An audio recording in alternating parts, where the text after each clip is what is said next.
지금으로서는 무소속으로 남을 생각입니다.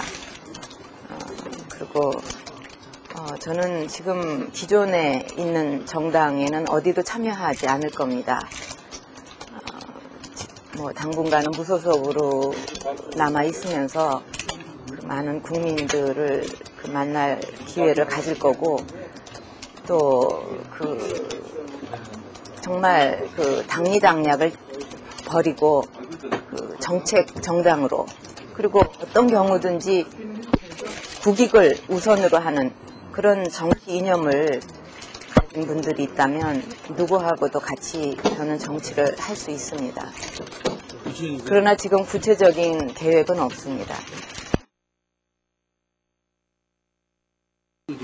제가 그동안 당 안에서 주장해 왔던 것들, 그 1인 지배 체제의 극복이라는 것은 그걸로 해서 정당 개혁이 완성되는 건 아닙니다. 그러나 그거는 시작이거든요.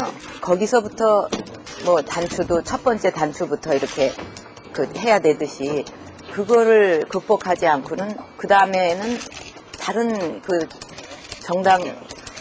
정당 개혁도 쭉 이루어져야 되지만 다른 걸 할 수가 없어요. 예.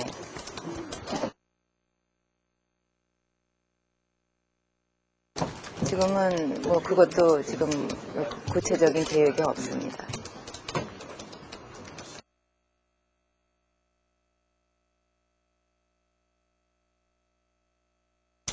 지금은 그런 정당도 없고, 또 구체적인 신당에 대한 계획도 없습니다. 그러나 언젠가라도 후일에 제가 지금 말씀드린 그런 정치를 하겠다는 그런 이념이 같다면 같이 정치를 할 수 있다는 얘기입니다.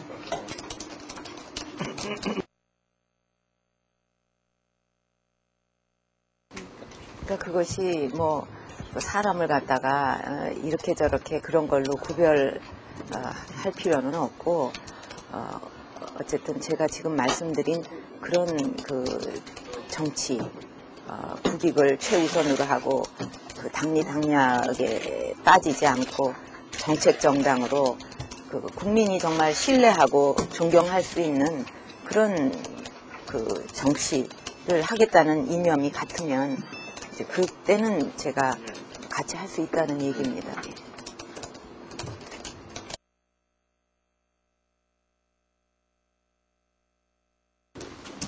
그때 지난번에 갑자기 여기 방문하셨죠? 그게 마지막이었습니다. 결국 이렇게 되고 말았지만, 아까도 제가 여기서도 잠깐 말씀드렸지만, 저는 사실 이회창 총재를 많이 도왔습니다. 대선 때도 제가 자진해서 새로운 정치를 할 수 있다는 뜻에서 도왔고, 또 그때 민국당과 막 이런 게 생겨가지고 총선 전에 어려울 적에도 저는 딱 총재 편에 서서 우리 당이 지금 단합해야 된다 하면서 총재를 지지했고, 또 모든 보선, 보궐선거, 또 지방선거 이런 때마다 저만큼 많이 유세를 다니고 지지를 호소하고 다닌 사람이 없습니다. 그만큼 총재를 도운 거고, 그거는 그런 새로운 정치를 하겠다는 그걸로 해온 거죠, 그동안에.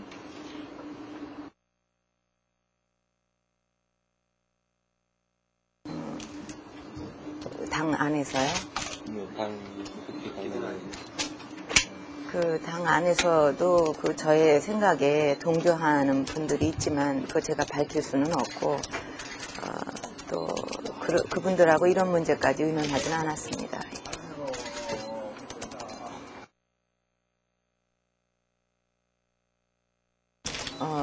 그거는 지역에서도 지지하는 분도 있고 반대하는 분도 있을 겁니다.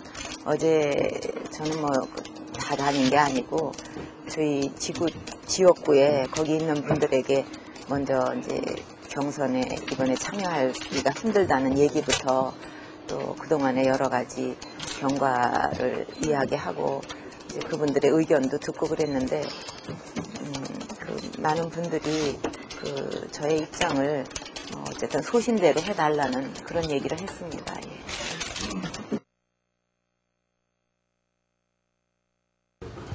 그런 분들하고 이런 얘기를 한 적은 없습니다. 예.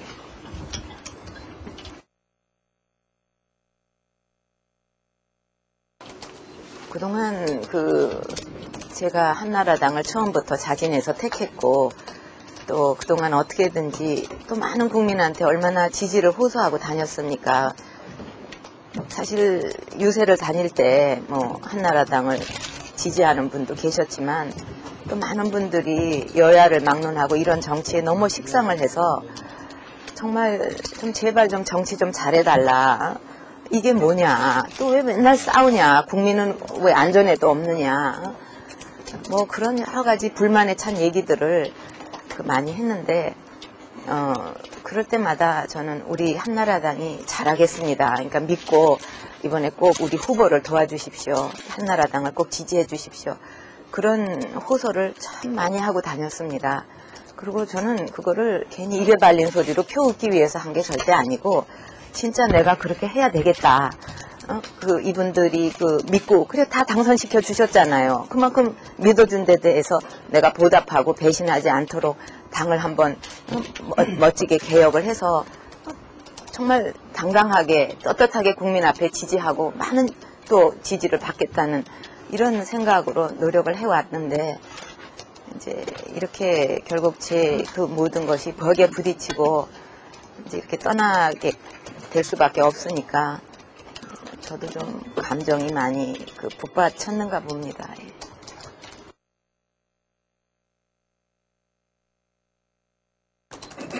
이제 다 끝난 거 아닙니까? 예. 당무회의 거쳐서 중앙회의까지 다 했을 적에는 거기서도 다 결정이 난 거죠.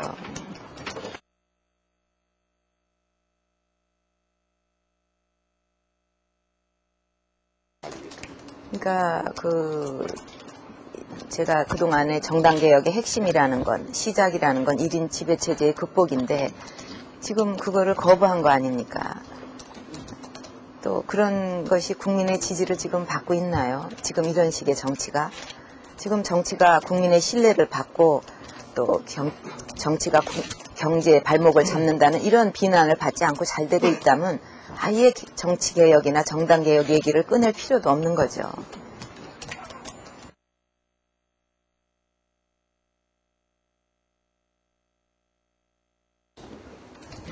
지금 제가 어떤 계획을 딱 세워놓고 미리 이런 플랜을 가지고 말씀드리는 건 아닙니다. 지금 무슨 누구랑 교감이 있다든지 어떤 계획이 구체적으로 있다든지 그거는 아닙니다. 그러니까 그거는 앞으로 이제 상황에 따라서 할 일이고요. 다만 지금으로서는 이렇게 국민의 여망을 저버린 상태에서 국민 앞에 나서서 지지를 호소할 수도 없는 입장에서 또 정권 창출이 중요하지만 정권 창출을 위한 정권 창출이라는 건 안 되잖아요. 그러면 국민이 이런 정치 싫다는데 바꾸지도 않은 상태에서 과연 정권 창출이 되겠냐? 그것도 의문이지만 또 그래갖고 어떻게 잡았다 한들, 정권을 잡았다 한들 국민한테 어떤 새로운 모습을 보여줄 수 있겠어요. 그걸 제가 뻔히 알면서 국민한테 우리 잘하겠습니다. 자신 있습니다. 도와주십시오. 그럴 수는 없잖아요.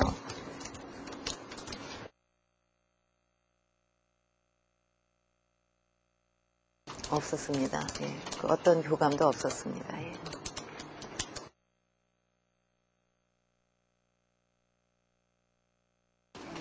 어떤 사람은 차차기 하면 되지 않냐 그런 얘기를 하는 분도 있는데 그거는 제 마음을 전혀 모르고 하는 얘기입니다. 저한테 있어서 차차기가 중요한 건 아니에요. 또 어떤 분이 대통령이 앞으로 되더라도 나라가 잘 되고 새로운 정치를 하고 그래서 국민이 힘을 합해서 경제 발전하는 그것이 가장 중요한 거지 제가 어느 자리에 간다 안 간다 그게 첫 번째는 아닙니다. 절대로.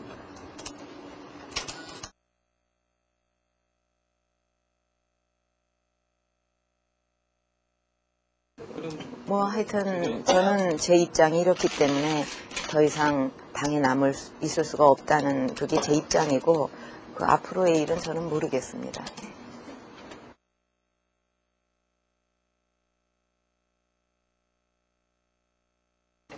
글쎄 제가 방법이 없지 않느냐.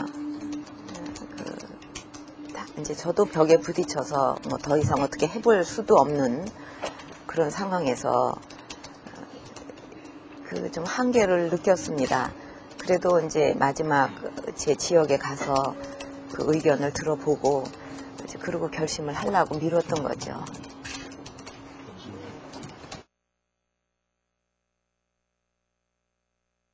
전혀 없습니다. 그 지상에서도 뭐 그런 얘기들이 있는데 그건 전혀 사실이 아니에요. 예. JP 원질도 없었어요? 예, 전혀 없습니다. 예. 저는 또 그런 거를 뭐 누구 얘기 듣고 결정하고 그러는 사람은 아니에요.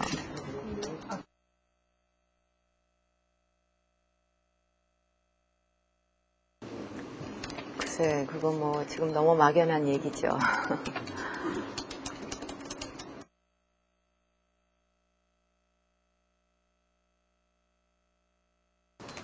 그러면요, 저만 후보입니까? 앞으로도 지금 세계 추세가 그렇고 얼마나 많은 여성들이 그 활발하게 지금 활동을 하고 있는데 앞으로 그럴 가능성이 많이 있다고 저는 생각해요. 또 여성이 정치를 그렇게 한다면 깨끗한 정치를 할 수 있지 않겠어요? 대결의 정치도 끝낼 수가 있고 여성이 해서 저는 장점은 그렇게 있어도 단점은 하나도 없다고 봅니다. 지난번에 이건 여담이지만은 그 EU 상공회의소 초청을 받아가지고 거기 이제 각국의 EU의 그 대사 그분들하고 식사를 했어요. 근데 거기 한 나라에 이제 2대째 걸쳐서 여성 대통령을 했다는 나라가 있습니다.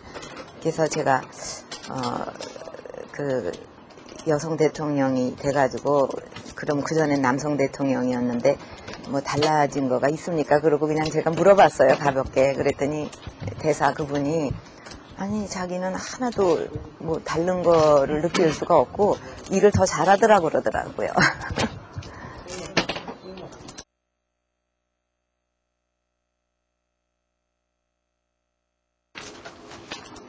저는 뭐 그런 거 생각하고 한 건 아니고요. 지금 제가 당에 남아서 어떻게 합니까? 정당 개혁은 안 이루어지지, 또 이루어질 가망성도 없지, 또 뭐 때가 되면 또 우리 당을 뭐 어떻게 해달라고 해야 되는데 국민 앞에 나설 수가 없는 거예요.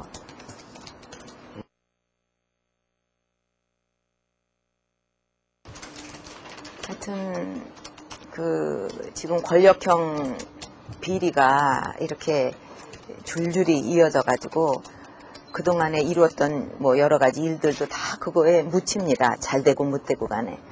저는 어떤 대통령이든지 실패한 대통령이 되기를 원하는 분은 없다고 봐요.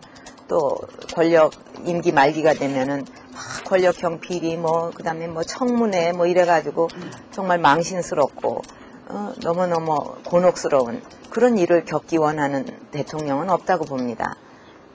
근데 왜 그렇게 되느냐? 모든 권력이 거기 집중되어 있기 때문에 그런 일이 다 터졌을 때 다른 사람 책임질 사람이 없어요. 대통령이 이런 제도하에서는 다 책임져야 됩니다. 그리고 그런 거를 원하지 않다 하더라도 모든 권력이 모여있는 상태에서 또 그 대통령을 둘러싸고 또 그 측근이니 뭐 그런 사람들이 단단히 둘러싸고 거기를 통해서는 안 되는 게 없잖아요. 부정한 대출도 되고 뭐 뭐든지 다 되니까 왜 또 유혹이 없겠어요.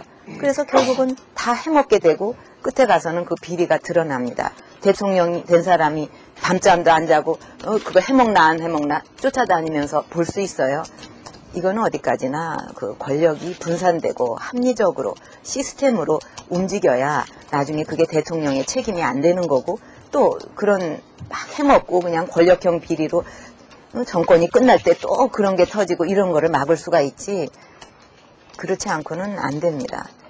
그러니까 성공한 대통령이 되기 위해서도 이거는 필요한 거죠. 정당개혁은, 정치개혁은. 지난번에 여기 오셨을 때도 제가 그 말씀 직접 드렸어요.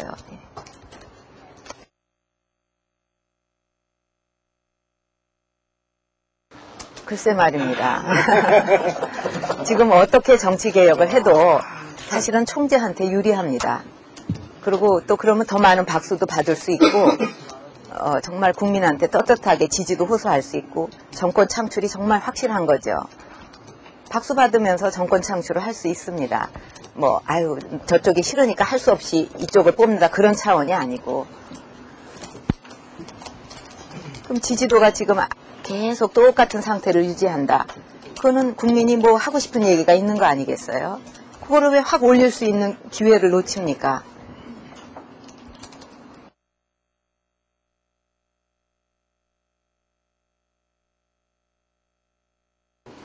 그러니까 총재 글쎄요 그분의 개혁 의지가 어떤지를 저는 모르겠고 또 그분을 둘러싸고 있는 거기서 막 그런 방향으로 끌고 가려고 하는 그거를 제가 깨뜨릴 수가 없었던 거죠 결국은요.